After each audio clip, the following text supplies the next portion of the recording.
शांति।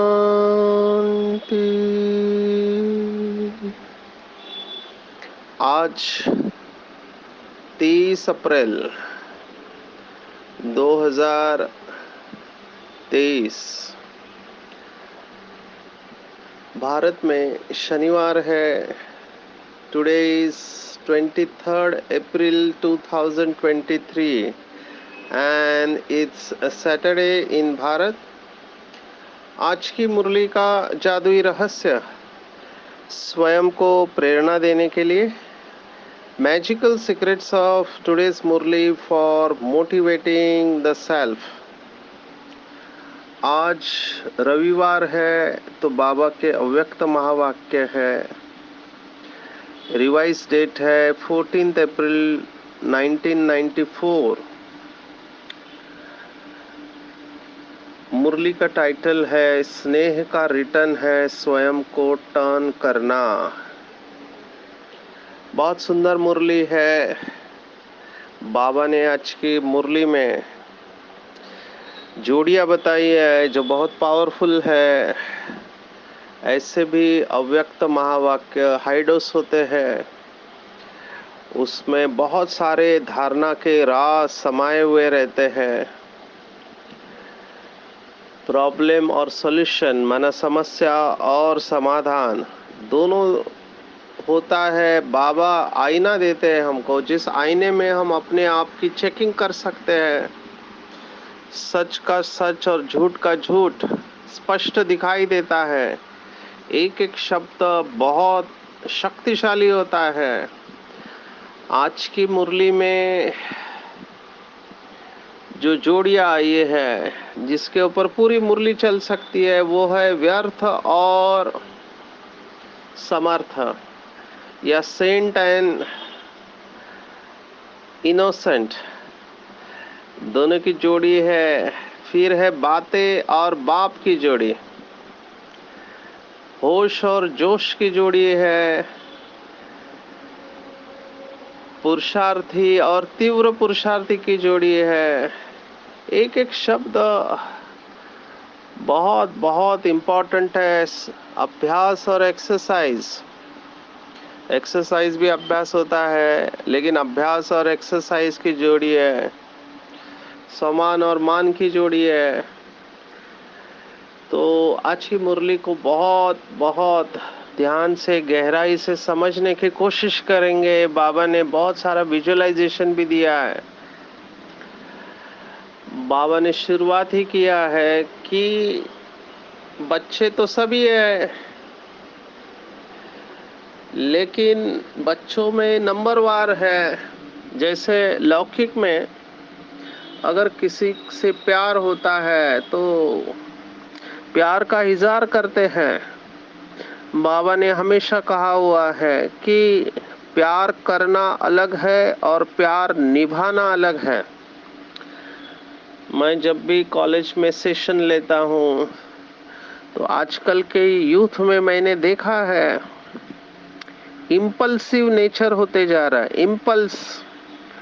Impulse क्या है कि भावना उमड़ती है प्यार की, जिसको हम ट्रिगर कहते हैं।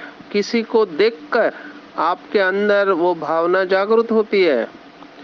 हमारे एक ब्रदर है, उन्होंने बहुत अच्छा किताब इसके ऊपर लिखा हुआ है। विदेश के भाई है, बहुत प्रसिद्ध लेखक है, ट्रेनर है, माइक जॉर्ज।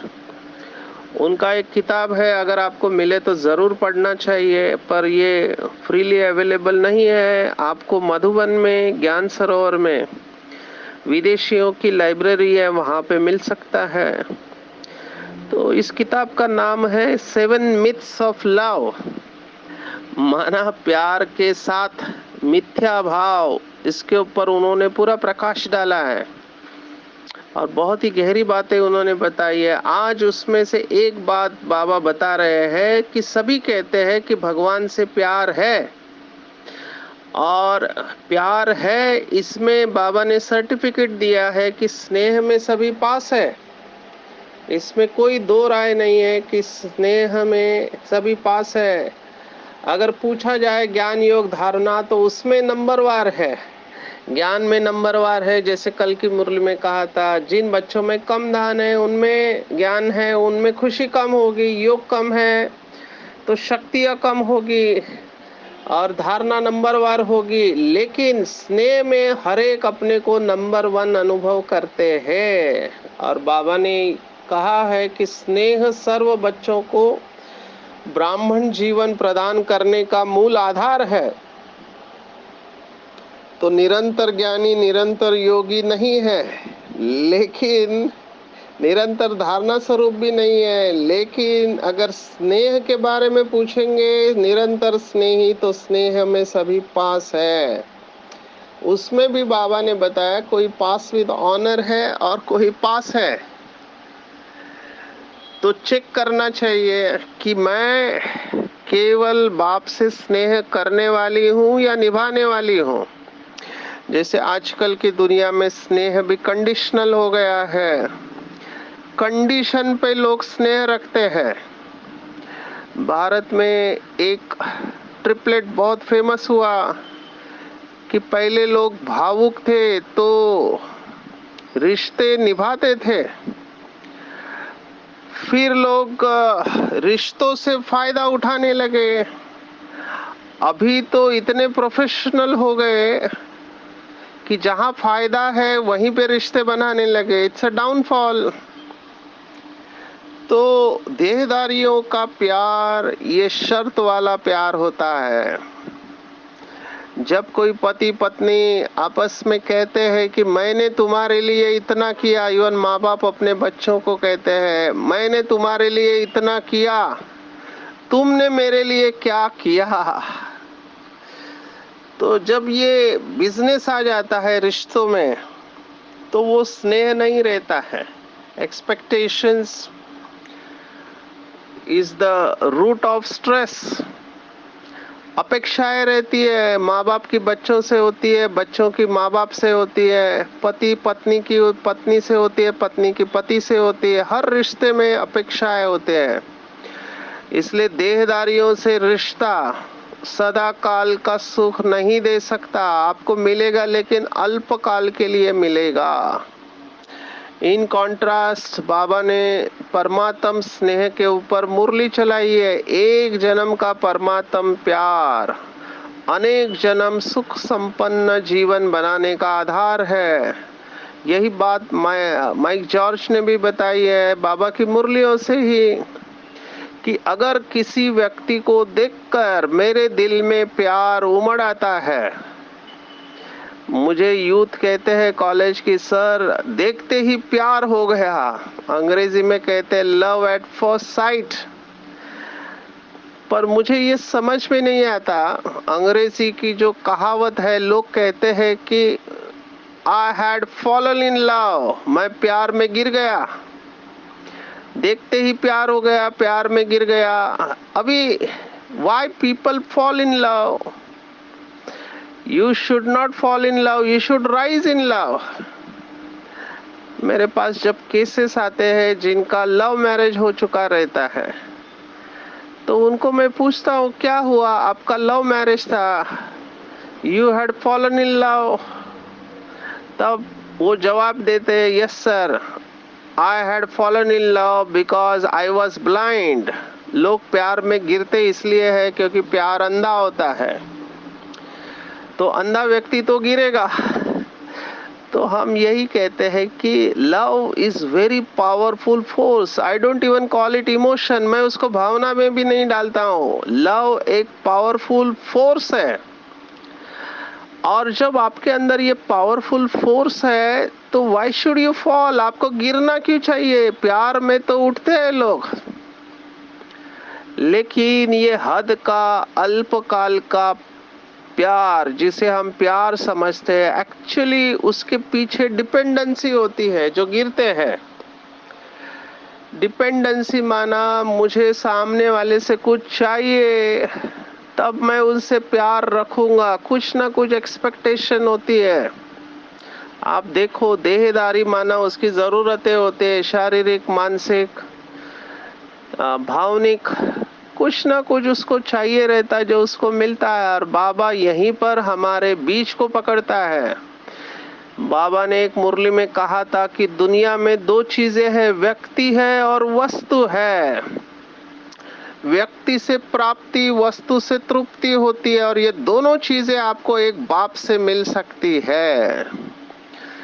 कल की मुरली में भी था, सर्व संबंधों का प्यार, साकार का नशा और निराकार के नशे की बात आई थी।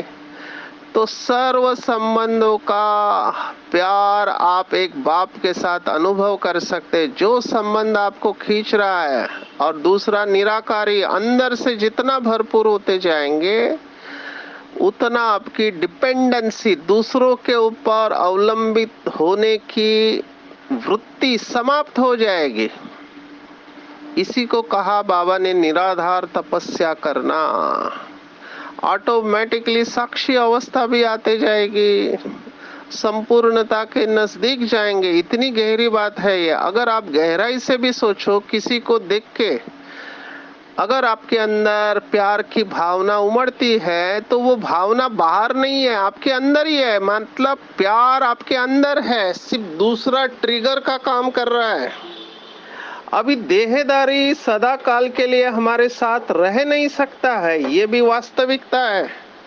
देहदारी को शरीर छोड़ना है, इसलिए उसको विनाशी संबंध कहा गया। लेकिन एक शिव बाबा का संबंध अविनाशी है। तो ऐसा ट्रिगर रखना चाहिए कि जो अविनाशी हो और जिसको हमसे कुछ नहीं चाहिए। इसलिए कहते परमात्म स्नेह अनकंडीशनल है, बिना किसी शर्त का है। बाबा ने हमको स्वीकार किया है। लौकिक में देहदारी स्वीकार कब करते? जब तुम मेरी मर्जी के अनुसार चलोगे तभी मैं तुम्हें स्वीकार करूंगी या करूंगा। अगर तुम मेरी मर्जी के अनुसार नहीं चले तो मैं तुम्हें स्वीकार नहीं करूंगा। लेकिन बाबा का लव, परमात्म स्नेह अनकंडीशनल है। बाबा ने कहा कि बच्चे तुम जो हो, जैसे हो, मेरे हो। बाबा ने एडमिट किया मुरली में कि मेरा आखिरी बच्चे से भी प्यार है। इमेजिन, भगवान कह रहा है मेरा आखिरी बच्चे से भी प्यार है, वो भी अनकंडीशनल। तो बाबा ने अपने सभी खजाने खुले रखे हैं। जैसे प्रकृति हमको सब फ्री में देती है। विशेष 22 अप्रैल के दिन बहुत अच्छा मैसेज सभी को वायरल हुआ है वर्ल्ड अर्थ डे पे। मुझे भी पता नहीं था, बहुत समय पहले रिकॉर्ड किया था, लेकिन हमारे गॉडलीवुड स्टूडियो के द्वारा मुझे भेजा गया तो मैंने सबको भेजा है कि क्या क्या हम कर सकते हैं जो पृथ्वी को बचा सकते हैं। जिस पृथ्वी ने हमको इतना दिन संभाल के रखा है ना, उस पृथ्वी की रक्षा करना हमारा परम कर्तव्य है, क्योंकि ये एक ही प्लानेट है सभी जीवों के लिए। तो वो वीडियो 5-6 मिनट का है, 7 मिनट का, लेकिन बहुत अच्छी बातें उसमें आई है। तो आप सभी को फॉरवर्ड कर सकते हैं, कर भी रहे हैं लोग। तो कहने का भाव है, प्रकृति देखो हमको कितना देती है। आप थोड़े दाने डालो तो हजारों दाने रिटर्न में देती है। प्रकृति हमको ऑक्सीजन देती है, हवा देती है, पानी देती है। प्रकृति ने केवल देना सीखा है। बाबा भी हमको देते हैं। तो हमको भी प्रकृति समान, अब प्रकृति पति के समान बनना है तो हमको भी देना है।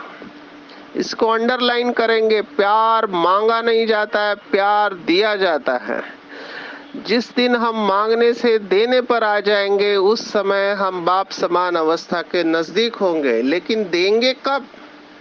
तो उसका सॉल्यूशन आज बाबा ने दिया है। विजुअलाइजेशन है कि जैसे नदी सागर में समा जाती है तो वो नदी नदी नहीं रहती, उसका मैंपन समाप्त हो जाता है और वो नदी सागर बन जाती है।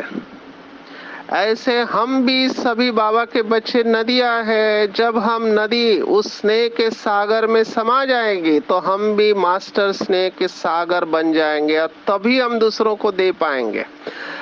अगर हम अंदर से खाली है और देने की कोशिश करेंगे तो there is something known as depleted energy, खाली खालीपन का अनुभव करेंगे और फिर बातों का हमारे ऊपर प्रभाव आएगा। इसलिए आज बाबा ने इस बात को भी टच किया है। जो जितना अंदर से खाली होगा उसके ऊपर बाह्य बातों का प्रभाव आएगा। फिर बातें दिखाई देगी, बाप नहीं दिखाई देगा।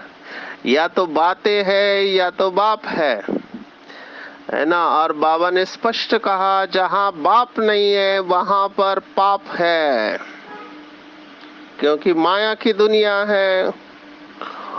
ये भी बहुत बड़ा सब्जेक्ट है। पहले बाबा के 3 शब्द लेते हैं। पास होना है हमको।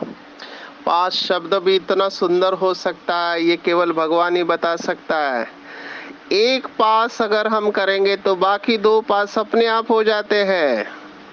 और यही राजयोग है, यही सहज योग है। कल बाबा ने योग की डेफिनेशन बताई थी कि बाप के साथ 3 लोगों की सैर करने में बाबा ने कहा था कभी सूर्य का प्रकाश लो, कभी चांद की चांदनी लो, बाप के साथ खेलो कूदो। ये कल के वरदान में था। यही योग है। जो भी करना है वो बाप को साथ में रख के करना है, क्योंकि जहां बाप है वहां पाप नहीं। एक व्यक्ति ने बहुत सुंदर व्याख्या दी। देखो भक्ति मार्ग वाले भी कितनी अच्छी बातें कहते हैं, हमको अच्छाई उठा लेनी चाहिए। उन्होंने कहा माया क्या है, उनको प्रश्न पूछा तो जवाब आया कि जो भी चीज हमको परमात्मा से दूर लेके जाती है वो सब माया है। कितनी सुंदर व्याख्या है, ब्रॉड डेफिनेशन है। तो जो भी चीज हमको बाबा से बुद्धि योग तोड़ती है वो सब माया है। तो चेक करना चाहिए कि कौन सी ऐसी चीज है जो मेरा बुद्धि योग तोड़ रही है।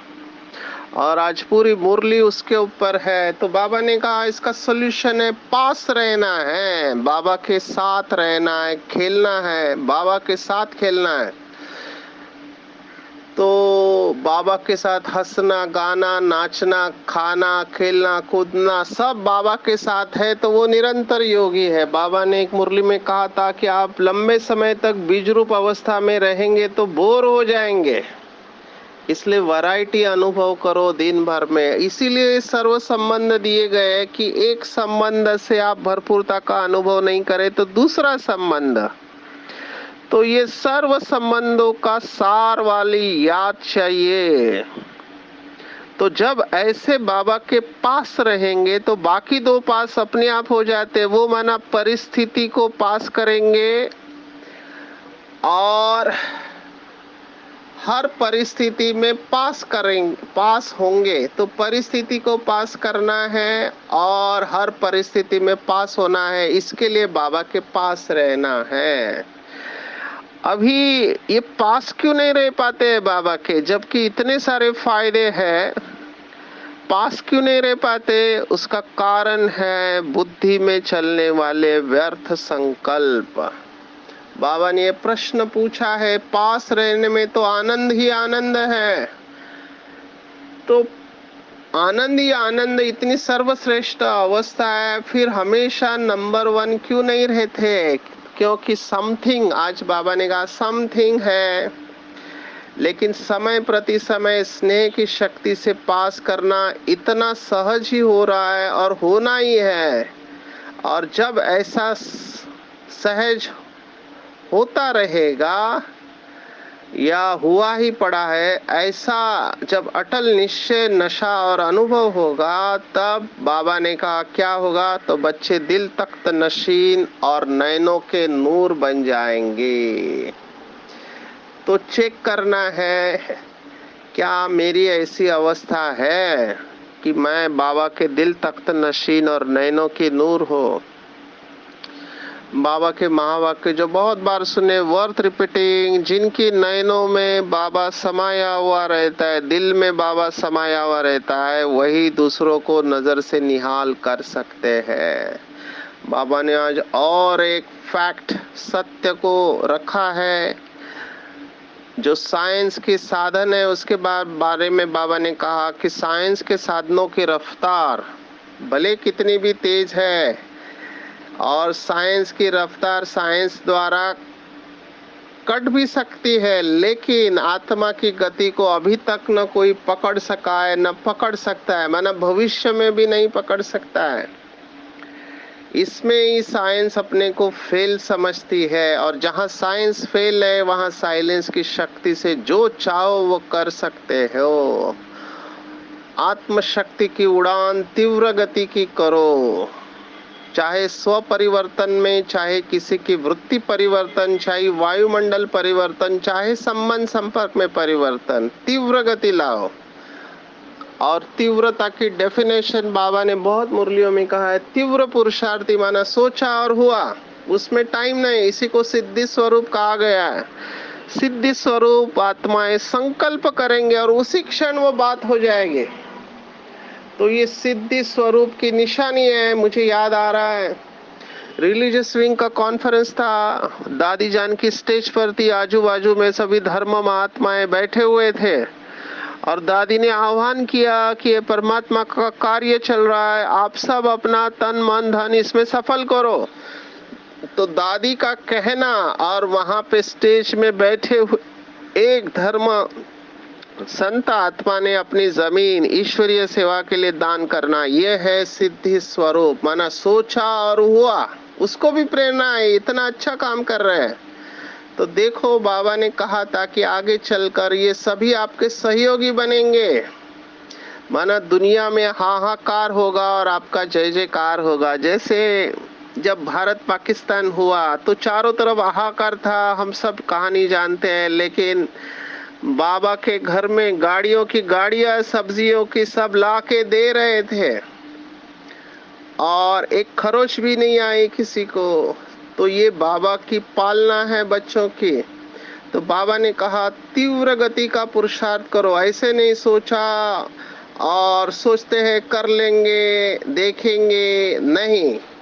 बाबा ने कहा जैसे व्यर्थ संकल्प की गति फास्ट होती है, और गति में जोश इतना तीव्र होता है कि उस समय संकल्प कर्म ब्राह्मण जीवन की महानता मर्यादा सब समाप्त हो जाती है। तो व्यर्थ का जोश सत्यता का होश यथार्थता का होश समाप्त कर देता है। लेकिन कुछ समय बाद होश में जब आते हैं तब सोचते हैं कि नहीं करना चाहिए था, लेकिन किया।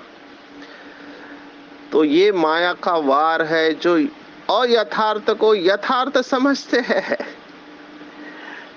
इसीलिए कहते हैं कि कभी स्वयं को सिद्ध नहीं करना है, साइलेंस में रहना है, क्योंकि सत्यता को सिद्ध होने की शक्ति प्राप्त है। और बाबा आज यही चाहता है कि बच्चे अगर सेंट बनना है तो व्यर्थ से इनोसेंट बनो। ये व्यर्थ संकल्प बाबा ने कहा आखिरी पेपर है, और व्यर्थ संकल्प भी अपवित्रता है। तो बाबा चाहता है कि जैसे सतयुग में व्यर्थ व माया नहीं थी, माया से इनोसेंट थे, इसलिए देवताओं को महान सेंट कहते हैं। ऐसे संस्कारों को इमर्ज करना है। समय श्वास संकल्प बोल कर्म सर्व में व्यर्थ की अविद्या हो जाए, और जैसे व्यर्थ की अविद्या होगी वैसे दिव्यता स्पष्ट दिखाई देगी और अनुभव होगी और अनुभव कराएगी। इसलिए बाबा कहता है कभी पुरुषार्थ शब्द को ढाल के रूप में इस्तेमाल नहीं करो। क्या करे पुरुषार्थ है। बाबा ने कहा दो अर्थ, पुरुष समझ के शरीर को चलाना, और एक बार की हुई गलती दोबारा नहीं करना। जो मम्मा में हमने देखी विशेषता, तो बातों से अपने आप को संभलना है। बाबा ने आज उदाहरण दिया, द्वापर युग से जो शास्त्र बने बहुत सुंदर है, सुंदर रूप की बात बना देती है, जो सुन के हंसी आती है। बाबा ने कहा दूसरे प्रभावित होते हैं, बोलते तो ठीक है, बहुत अच्छा, बात तो ठीक है, स्वयं को भी ठीक लगते हैं, लेकिन बाबा ने कहा समय की तीव्र गति को देख, ये बातें जो है व्यर्थ के रजिस्टर के रोल बनाती है, रोल के ऊपर रोल बनता जाता है, और जिसके अंदर ये व्यर्थ का रोल होगा वो संपन्नता से दूर चला जाएगा, संपूर्णता से दूर चला जाएगा। ये व्यर्थ का सामना करना जब समाप्त करेंगी तभी सेवा की ऑफर सामने आएगी। मैंने देखा बहुत भाई बहन सेवा करना चाहते हैं लेकिन उनको ऑफर नहीं आती, शायद बाबा उसका जवाब आज की मुरली में दे रहा है, व्यर्थ है। हमको सब भी समय ऐसा है कि माइट बन के दूसरों को माइक बनाना है, और अभी हम देख रहे हैं दूसरे ब्रह्मा कुमारी की महिमा कर रहे हैं। हमको माइट बन के सबको शक्ति देना है। हम ये लक्ष्य रखते हैं कि बाबा के कई बच्चे आगे आए तो बादल की तरह होते ये बातें, बादलों से घबराना नहीं है, ये सेकंड में क्रॉस करना है। विधि को जानेंगे तो सिद्धि स्वरूप बन जाएंगे, और इसके लिए आज बाबा ने आह्वान किया है। कौन सा आह्वान किया है? मुझे पॉइंट बहुत अच्छी लगी। बाबा ने कहा ऐसा ग्रुप मैं देखना चाहता हूं जो स्वयं को रेस्पॉन्सिबल समझे, जो मनसा वाचा कर्मणा संबंध संपर्क में ऐसे श्रेष्ठ अलौकिक अर्जुन जन हो जो कहे कि हम जो कर्म करेंगे उसे देख सभी करेंगे। रोल मॉडल सर्व की शुभ भावनाओं की दुआओं से वंचित नहीं करना है स्वयं को, क्योंकि व्यर्थ जितना आप करेंगे उतना कमजोर बनते जाएंगे, और दूसरों को भी वो वाइब्रेशन आएंगे, वायुमंडल वैसे बनेगा। बाबा के ये शब्द बड़े होके करके हमारे टेबल पर लिख के रखना चाहिए। शुद्ध संकल्प का बंधन का घेराव डालने को बाबा ने कहा। जो ये घेराव डालेंगे एक छत्र छाया बन जाएगा, सेफ्टी का साधन किला बन जाएगा। बाबा ने स्पष्ट बताया कि बच्चों को अभी तक शुद्ध संकल्प की शक्ति पहचानने में नहीं आई है। बाबा ने कहा एक शुद्ध व श्रेष्ठ शक्तिशाली संकल्प कमाल कर सकता है। कल मैंने कहा था staying positive no matter what, वो श्रेष्ठ संकल्पों का प्रेशर बनाए रखना है। पहले युद्ध होगा, व्यर्थ संकल्प शुद्ध संकल्प को कट करेंगे। बाबा ने उदाहरण भी दिया है, शायद उस समय महाभारत या रामायण के सीरियल चलती थी तो बाबा ने कहा जैसे कौरव पांडव के तीर दिखाते हैं तो तीर तीर को रास्ते में ही खत्म कर देता है, ये संकल्प ही संकल्प को खत्म करने की कोशिश करता है, करेगा, लेकिन दृढ़ संकल्प वाले का साथी बाप है, विजय का तिलक सदा है ही है। अभी इसको इमर्ज करना है कि मैं कल्प कल्प का विजयी रतन हूँ, सफलता मेरा ईश्वरीय जन्म सिद्ध अधिकार है, तो व्यर्थ स्वतः ही मर्ज हो जाएगा। व्यर्थ को समय देते हो, कट नहीं करते हो, इसलिए उसके रंग में रंग जाते हो। सेकंड से भी कम समय में व्यर्थ को हम कहते निप देम इन द बड। तो ये सोचना ही नहीं है कि ये तो होता ही है, अभी संपन्न कौन बना है, संपन्न लास्ट में बना है, रॉन्ग, ये रॉन्ग शब्द है, इसको यूज नहीं करो। मैं कल्प कल्प का विजयी रतन हूँ, तो कोटो से कोई में लिस्ट में आ गए, लेकिन कोई से भी कोई के लिस्ट में आने के लिए क्या करना है? बाबा ने कहा आखिरी पॉइंट कि वो लौकिक दुनिया में प्यार के लिए सिर उतारने को तैयार हो जाते हैं, तो बाबा कहते हैं आपको ये सिर नहीं उतारना है, लेकिन रावण का सिर उतारो, और पांचों के पांचों ही उतारोगे या एक दो रखेंगे, थोड़ा भी कमजोरी नहीं रखना है। चलो पांच नहीं छठा दिखाते हैं बेसमझी का, वो भी नहीं रखना है। ऐसे बाबा के ऊपर बलिहार जाने वाले माला के मन के बनते हैं, और ऐसे बच्चों को जैसे लौकिक माँ भी बच्चों को अच्छा खातिरी या शक्तियों की खुराक खिलाते हैं, ऐसे ब्रह्मा माँ सूक्ष्म स्नेह के आह्वान से बच्चों के स्पेशल ग्रुप को इमर्ज करके शक्तियों की खुराक खिलाते थे। आप सबको पता है बाबा माखन मानी या ऐसे शक्तिशाली चीजें खिलाते थे। तो वतन में बाबा घी पिलाते हैं, अर्थात सूक्ष्म शक्तियां देते हैं, इसलिए अभ्यास की एक्सरसाइज करते रहो। तीनों लोकों की बात फिर से आई है, तीनों लोकों में दौड़ की रेस करते, ऐसे विशेष खात्री जीवन में समा जाए तो सभी बच्चे शक्तिशाली बनेंगे, स्वमान में स्थित होंगे और दूसरों को भी मान देंगे और विश्व भी उन्हें मान देगा। तो आज की पूरी मुरली में व्यर्थ से, इनोसेंट बातों से स्वयं को बचा के रखना है। स्नेह है, ये कहना नहीं है, स्नेह निभाना है। सागर में समाये रहना है और हर बात में पास विद ऑनर होना है। बाबा के दिल तख्त नशीन, नैनों के नूर बनना है और ऐसा रोल मॉडल बनना है कि सभी कहे बनना है तो इनके जैसा हमको बनना है। अच्छा, ओम शांति।